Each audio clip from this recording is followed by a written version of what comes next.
اب والا شور میرا کہتا ہے جی میں پہلی پہ توجہ اس لیے دیتا ہوں زیادہ کہ اس کو محسوس نہ ہو کہ میں نے دوسری شادی کر لی ہے، اور اس لیے اس پہ زیادہ توجہ دیتا ہوں۔ اور پہلے والا میرا شوہر کہتا تھا کہ میں دوسری پہ توجہ اس لیے دے رہا ہوں کہ وہ نویں شادی کر کے آئی ہے تو وہ محسوس نہ کرے کہ یہ پہلی بیوی کے ساتھ زیادہ کرتا ہے۔ اب یہ نہیں سمجھ آتی کہ قصہ کیا ہے، آپ لوگوں نے کمنٹس باکس میں مجھے لازمی بتانا ہے۔ السلام علیکم مائی یوٹیوب فیملی، کیا حال ہے جی؟ میں امید کرتی ہوں کہ بھولی بسری میں واپس آ گئی ہوں چینل پر۔ آپ نے اب دعا کرنی ہے کہ میں روز ہی ویڈیو ڈالوں، ریگولر ڈالوں۔ کہتے ہیں نا صبح کا بولا شام کو آئے تو اس کو بھولا نہیں کہتے۔ اچھا، پہلے جو کمرہ آپ نے دیکھا تھا وہاں پہ میں نے آج کمرے کی صفائی کی ہے، ساری سائڈ ٹیبلیں نکال کر ڈریسنگ بھی اس طرف کھینچا، اور میرے ہاتھ پر اتنے زور کا لگا بھی ہے تو نیل پڑ گیا ہے سارا۔ میں نے نیچے سے بیڈوں سے سارا دھویا ہے کمرہ، یہ دیکھ سکتے ہیں آپ صفائی ہو چکی ہے۔ اور پہلے جو سب سے پہلے کلپ ڈالا تھا وہ صفائی ہو رہی تھی۔ تو یہ رات کیا تھا، مجھے یاد آیا کہ میں نے صفائی سے پہلے ویڈیو ڈالی تھی، بیڈ شیٹ چینج کیا ہے، فرش دھویا ہے، تو ویڈیو بنائی تھی لیکن صفائی کی نہیں بنائی، تو ابھی بھی بنا لوں۔ تو یہ کمرہ دھونا بہت ہی مشکل ہے، بہت زیادہ، کیونکہ جب اس کمرے کو دھونے لگو نا تو فریج کے نیچے سارا پانی چلا جاتا ہے، جتنا پانی ہوتا ہے وہ سارا فریج کے نیچے جاتا ہے، پھر سارے صوفے ادھر کر سارا کچھ یہاں اس طرف کرتی ہوں، پھر پانی نکالتی ہوں، وائپر سے آگے آگے پانی نکالتی ہوں تو پانی پھر پیچھے، اگلا پانی میں اس طرف لے کر آتی ہوں تو ساری سیڑھیاں گندی، ساری سیڑھیوں پہ پانی پانی، نیچے میری سوتن کے گیراج میں پانی پانی، پھر مجھے سارا سیڑھیاں بھی دھونی پڑتی ہیں، گیراج بھی دھونا پڑتا ہے ایک کمرے کے ساتھ ساتھ۔ تو مجھے میری سوتن مشورہ دے رہی تھی کہ تم ایسا کرو، کیا کرو، 5 بجے جب نماز کے لیے اٹھتی ہو تب صفائی کر لیا کرو، پھر بعد میں دھوپ بہت تیز ہو جاتی ہے، کیونکہ میرا کچن بھی باہر سین میں ہے تو اس پہ بھی بہت زیادہ دھوپ لگتی ہے نا، تو تم ایسا کیا کرو 5 بجے اٹھ کے صحن سے بھی صفائی کر لیا کرو، کمرے سے بھی۔ میں نے کہا باجی وہی ٹائم ہوتا ہے ٹھنڈا سونے کا، رات کو بھی کمرے میں گرمی ہوتی ہے، دن کو بھی لیٹا نہیں جاتا، وہی 2-3 گھنٹے ہوتے ہیں نماز کے ٹائم کے ٹھنڈے ٹھنڈے، تو میں آنکھ لگا لیتی ہوں، ذرا سو جاتی ہوں، اس ٹائم میں اٹھ کے صفائیاں کرنے لگ جاؤں، اور دن کو میں بیٹھی رہوں گرمی میں۔ تو خیر یہاں پہ میں بینگن بنا رہی تھی، تو اچھا کل مجھے کمنٹس آیا کہ آپ پھر نیچے والے کچن میں بنا رہی ہیں سوکن کے، نہیں ایسی کوئی بات نہیں، ہوا کچھ یوں ہے کہ پچھلے 2-3 دن بہت زیادہ گرمی تھی، میری طبیعت بھی خراب تھی۔ کل ایک میری پیاری سی سسٹر ہیں، فیصل آباد میں شاید رہتی ہیں، میرے پاس واٹس ایپ پہ بھی ہیں، تو وہ کپڑے کا کام کرتی ہیں، اور اچھا میں نے ایک کمیونٹی بنائی تھی کپڑے کے لیے، تو مجھے تو ٹائم ہی نہیں ملتا، تو آپ لوگوں کو لون کے کپڑے چاہیے تو ان کا کپڑا بہت اچھا ہے، تو وہ جو جس کا نمبر ڈالا تھا اس میں آپ لوگ ان سے رابطہ کر کے آپ اپنے لون کے کپڑے منگوا سکتی ہیں، بہت اچھے کپڑے ہیں۔ اور یہ جو سسٹر ہے جنہوں نے مجھے کل میسج کیا طبیعت کا، یہ بھی کپڑوں کا کام کرتی ہے، تو آپ لوگ ان سے بھی رابطہ کر کے کپڑے منگوا سکتی ہیں، بہت اچھا کپڑا ہوتا ہے ان کا، تو آپ لوگ پہننے تو ہوتے ہیں لون کے، مجھے تو بہت شوق ہے لون کے کپڑوں کا، پتہ نہیں آپ لوگوں میں سے کسی کو ہے کہ نہیں، مجھے تو بہت شوق ہے، میں کہتی ہوں جتنے وہ لون کے ہوں، سردیوں کے بھلے نہ ہوں۔ تو وہ مجھے طبیعت کا پوچھ رہی تھی، تو میری طبیعت اب ٹھیک ہے، تو وہ بتا رہی تھی کہ پچھلے 3-4 دن طبیعت نہیں ٹھیک تھی، تو میں نیچے ہی، دن کو میرے ہسبینڈ کہتے ہیں نیچے چلی جایا کرو، ٹھنڈا ہوتا ہے کافی ویسے، تو میں گئی ہوں لیکن وہاں جگہ نہیں تھی، 10 مرلے کا نیچے پورشن ہے لیکن جگہ نہیں تھی، جگہ ایسے نہیں تھی کہ ایک کمرے میں ہسبینڈ کی دونوں بیٹیاں دن کو لیٹی ہوتی ہیں، اور ایک میں بیٹا، اور بیٹا ماشاءاللہ مطلب جوانی بھی اس کی عروج پہ ہے، 24 سال کا ہے، تو پھر اب میں اس کمرے میں کیسے لیٹ جاؤں، مطلب میرا چھوٹا بھائی اور ہسبینڈ کا بیٹا ہم عمر ہے سیم، بلکہ میرا ایک بھائی ہسبینڈ کے بیٹے سے بھی چھوٹا ہے، تو میں اس کی بے شک بہنوں جتنی ہوں، سب کچھ ہے، ماں رشتے میں ماں لگتے ہیں ہم تمہاری، وہ بھی ہے، لیکن مجھے اچھا نہیں لگتا میں اس بیڈ پہ ایک پہ وہ لیٹا ہوں اور میں چارپائی پہ لیٹ جاؤں سائڈ پہ، بندہ کس طرح لیٹتا ہے، تو نیچے جگہ نہیں ہوتی، ٹی وی لاؤنج میں بھی سب گزر رہے ہوتے ہیں، آتے جاتے ہیں، کہاں لیٹے بندہ، اور بیٹھک جو ہے وہ خالی کی ہوئی ہے، وہاں پہ سپارے والے بچے آتے ہیں، وہاں بھی جگہ نہیں ہے۔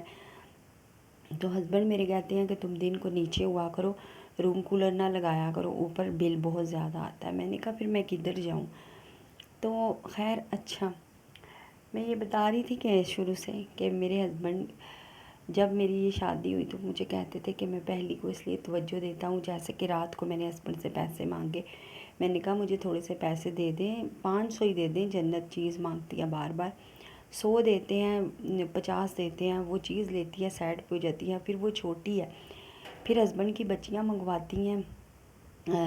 چیزیں، یہ پاپڑ شاپڑ چاکلیٹیں یہ وہ، تو پھر وہ بھی دیکھتی ہے تو وہ بھی مانگتی ہے۔ تو ہسبینڈ نے مجھے 500 دیا اور اپنی وائف کو 1000 دیا، اور میں نے کہا کہ میں نے کچھ نہیں کہا، ویسے میں کہہ رہی ہوں کہ میری ایک بہت بری عادت ہے، اس کو برا سمجھے یا اچھا، کہ میں کہتی ہوں کہ برابر کا سلوک ہو دونوں طرف، اگر نیچے زہر کی پوڑی ہسبینڈ لائے ہیں نا تو اوپر بھی زہر کی پوڑی لے کر آئے۔ میں مطلب میں ایک ہوتا ہے نا، عورت کہتی ہے کہ اوپر یا مطلب مجھے اچھا ملے، اچھا دے، اور نیچے بچوں کو نہ کھلائے پلائے، بچوں کے لیے نہ لے کر آئے۔ اللہ جانتا ہے، اللہ گواہ ہے کہ مسلمان ہوں، دنیا سے چلے جانا ہے، میری نیت ایسی ہے ہی نہیں۔ میں نے کبھی نہیں سوچا کہ ہسبینڈ میرے اپنے بچوں کو نہ دے اور مجھے صرف دے، میرا یہ ہوتا ہے کہ برابر کا سلوک کرے، نیچے اگر ایک تنکا بھی لے کر آیا تو وہ تنکا اوپر بھی آنا چاہیے۔ اسی بات پہ تو میرے پہلے ہسبینڈ نے مجھے نکالا تھا، اسی ڈر سے کہ میں نے یہ کہہ دیا تھا کہ آپ جیسی چیز اوپر لاؤ گے اس بیوی کے لیے، وہاں بھی وہ اوپر تو نہیں تھی، خیر اس ٹائم اوپر پورشن بن رہا تھا، وہ نیچے ہی تھی، تو جو اس کے لیے لاؤ گے ہمارے لیے بھی لے آنا۔ تو اس پہ وہ ڈر گیا کہ یہ تو اب پوری زندگی خراب ہوگی، یا مجھے تو ایک جیسا سلوک کرنا پڑے گا۔ تو اس ہسبینڈ کو بھی میں یہی کہتی ہوں کہ نیچے اگر ایک ماچس لائے ہو نا ڈبی، تو اوپر بھی لے کر آؤ، ایک جیسی چیز ہو، کیونکہ پھر اب میں اکیلی تھوڑی ہوں، جنت بھی ہے، وہ چیز دیکھتی ہے تو وہ مانگتی ہے، ہر چیز مانگتی ہے، تو پھر مجھے اچھا نہیں لگتا۔ بلکہ میرے ہسبینڈ کی یہ عادت ہے، بری نہیں ہے، وہ اپنی جگہ ٹھیک ہی ہیں، وہ چیز لے آتے ہیں، جیسے کچھ بھی لے آتے ہیں اور مجھے کہتے ہیں جا کے نیچے سے لے لو، ان سے لے لو، مجھے ان سے لینا اچھا نہیں لگتا۔ میں کہتی ہوں وہی چیز آپ شاپر میں الگ الگ کر کے لے آؤ، ان سے میں کیوں لوں چیز؟ اچھا، کوئی بھی نہیں ہوا ہے تو میرے چینل کو سبسکرائب کرتا جائے، سپورٹ کرتا جائے۔ میں نے اپنے چینل کا بہت زیادہ نقصان کر لیا پہلے ہی ویڈیو نہ ڈال کر۔ اچھا، یہ ساری ویڈیو، یہ جو میں برتن دھوئے، پھر یہ پلے ولے دھوئے سارے کچن، یہ اس لیے اب بن گئی ہے کہ میں نے نا ٹرائی پوٹ لے لیا، جس کا جو میں نے آپ کو نہیں دکھایا، میں آج ہو سکتا ہے ویڈیو میں دکھاؤں، اگلی ویڈیو میں دکھا دوں۔ وہ ٹرائی پوٹ بہت اچھا ٹرائی پوٹ ہے ماشاءاللہ۔ یہ میرا زندگی کا مطلب تیسرا ٹرائی پوٹ ہے، 1-2 سال میرے ساتھ رہا ہے، وہ ٹوٹ گیا، 2-3 دفعہ ٹوٹا تھا، میں نے الفی لگا کے اس کو جوڑا تھا۔ تو ایک جو ہے وہ بڑا والا لے کر آئے تھے، جس میں بھی نظر آتی تھی، لیکن اس میں ہانڈی نہیں نظر آتی تھی، میں تو نظر آ جاتی تھی لیکن سالن نظر نہیں آتا تھا۔ تو پھر یہ تیسرا میں نے ہسبینڈ کو کہا ہے کہ میں نے یہ کہتی ہوتی ہوں کہ آپ میری انکم آئے گی تو پیسے لے دوں گی، آپ مجھے یہ چیزیں لے دو، تو ویسے بھی وہ لے کے ہی دیتے ہیں، یہ نہیں کہتی کہ وہ نہیں لے کر دیتے، لیکن ویسے تھوڑا سا وہ ہوتا ہے، تو اب میں کیسے سمجھاؤں، سمجھدار لوگ سمجھ جائیں گے، تو اس طرح۔ اچھا، آپ لوگوں نے مجھے کمنٹس میں بتانا ہے کہ میرے بال بہت زیادہ گرتے ہیں اور مجھے ڈر ہے یہ نہ ہو سارے ہی گر جائیں، تو آپ لوگوں نے لازمی بتانا ہے کہ کون سی چیز میں سر پر لگاؤں جو میرے بال، یوٹیوب سے تو دیکھ دیکھ کے یقین کرے 2 دن لگاتے ہیں اور تیسرے دن چھوڑ دیتے ہیں، اس سے تو اثر نہیں کرتی چیز، لیکن کوئی ایسا شیمپو بتا دیں، کوئی ایسا آئل بتا دیں جو بنانا نہ پڑے، تو وہ لگاؤں اور صحیح ہو جائے۔ کوئی ایک ایسا شیمپو جو کسی نے لگایا اور اس کے بالوں کی گروتھ ہوئی ہو، دوبارہ بنے ہوں، تو وہ لازمی بتائیے گا مجھے کمنٹس میں، میں آپ لوگوں کے کمنٹس پڑھتی بھی ہوں۔ ایک سسٹر نے کہا تھا کہ آپ کے پہلے ہسبینڈ پچھتا رہے ہوں گے، سسٹر مجھے نہیں پتا وہ پچھتا رہا ہے یا نہیں،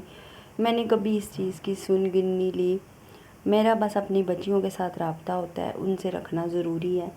ان سے بات چیت کرتی ہوں یہاں، اور ان کو میں نے اس انکم میں بھی اور پہلے بھی جو پیسے آئے تھے اس میں سے بھی بہت کچھ لے کر بھی دیا، اور میں بہت زیادہ خوش ہوں کہ میں نے اپنی بچیوں کے لیے چینل بنایا تھا، تو ان کو اب میں کچھ نہ کچھ دیتی رہتی ہوں. تو میرا بس ان سے رابطہ اپنی بچیوں سے. میں نے ان کے باپ کے بارے میں کبھی نہیں پوچھا، نہ مجھے لگاؤ ہے، کیونکہ اس بندے نے مجھے رکھنا ہوتا تو مجھے چھوڑتا ہی نہ. مجھے اب کسی سے بھی کوئی لگاؤ نہیں. صاحب بتاؤں، مجھے سارے مردوں سے کسی سے مطلب اعتبار اٹھ گیا. سب ایک جیسے ہوتے ہیں، دھوکے باز. میں کہتی ہوں ایک چھوٹا سا گھر ہو، اپنے بچے لو، سائڈ پہ ہو جاؤ، ان کو پالو تو زندگی گزارو. بس یہ بے وفائی، یہ ایسی باتیں، بس دل اداس ہو جاتا ہے سوچ کر ہی. بندہ عورت نہ کہیں آگے کی رہتی ہے نہ پیچھے کی، اور دوسری شادی تو کرنی ہی نہیں چاہیے. میں تو آپ لوگوں سے یہی کہوں گی کہ عورت دوسری شادی نہ ہی کرے، کیونکہ کوئی فائدہ نہیں دوسری شادی کا. لیکن مجبوری میں نے بھی کی ہے، بہت میری مجبوری تھی. اچھا یہاں پہ میرا موبائل خراب ہو گیا تھا ایک دم. میرا موبائل، یہ سب کچھ میں نے دھونا تھا، لیکن موبائل نے نا ایک دم کالا پڑ گیا تھا. پھر میں نے وہاں سے اس کو اتارا، اور اتار کے تو بند کر دی ویڈیو. اب مجھے نہیں پتا کہ یہ ویڈیو بن رہی تھی اس میں یا نہیں، کہ یہاں پہ خراب ہو گیا تھا. ہاں بس اس لیے ویڈیو بھی میری ختم ہو گئی ہے.